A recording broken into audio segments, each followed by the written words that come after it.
제대로 지켜지지 않고 있는 열람실 내 이용수칙에 대해 취재했습니다. 갈 곳 잃은 홍보관 내 자치공간들의 행방에 대해 취재했습니다.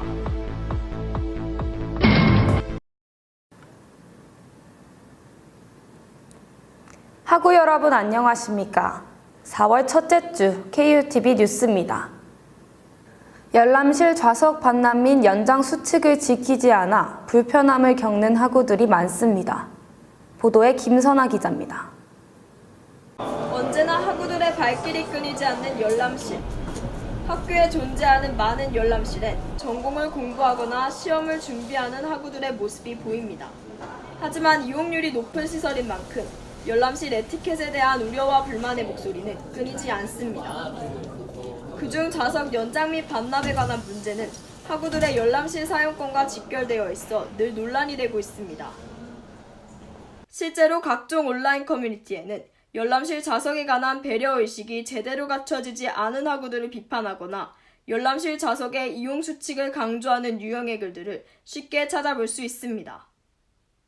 시험 기간에는 사람들 다 거의 집에서 공부 안 하고 열람실만 가잖아요. 그 중지나 백회나.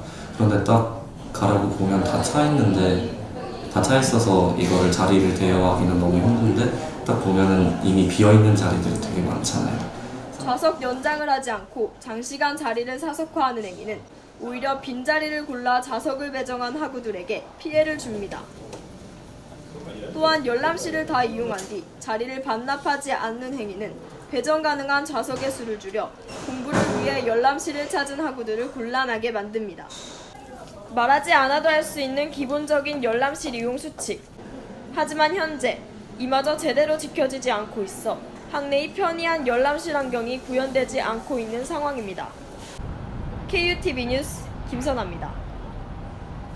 올해 6월 홍보관 철거가 시행됨에 따라 홍보관 내의 자치공간들이 갈 곳을 잃었습니다. 이에 어떤 조치가 취해지고 있는지 김은기 기자가 알아봤습니다. 자치공간들이 모여있는 인문 캠퍼스의 홍보관이 이번에 6월 철거가 진행되는 것으로 최종 결정됐습니다.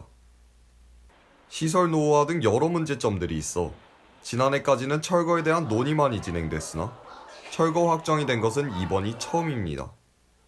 그러나 홍보관 내에 자치공간들이 이동할 대체 공간 확보는 쉽지 않은 모습입니다. 현재 문과대 자치단체들조차 모두 수용하지 못하는 상황에서 대체 공간 확보 없이 홍보관 철거가 진행된다면 혼란이 가중될 것으로 보입니다.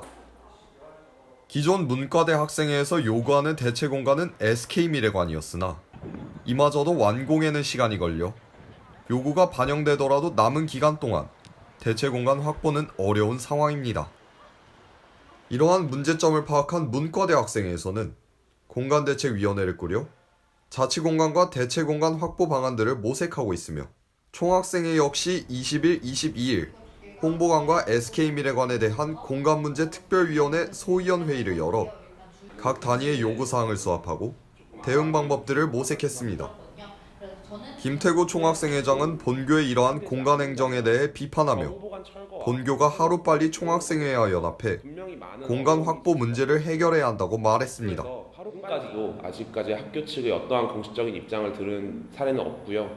이러한 부분에 있어서 지금 총학생회로서 굉장히 유감스럽고 학교에서 하루빨리 총학생회에 연락을 해서 이와 관련된 홍보관과 관련된 이 공간의 변경에 있어서 논의하는 자리가 하루빨리 만들어졌으면 좋겠습니다.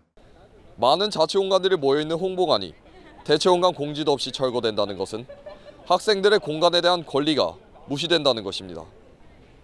학생들의 자치공간을 보장해줘야 하는 주체는 학생이 아닌 본교입니다. KUTV 뉴스 김은기입니다. 이것으로 4월 첫째 주 KUTV 뉴스를 마치겠습니다. 시청해주신 학우 여러분 감사합니다.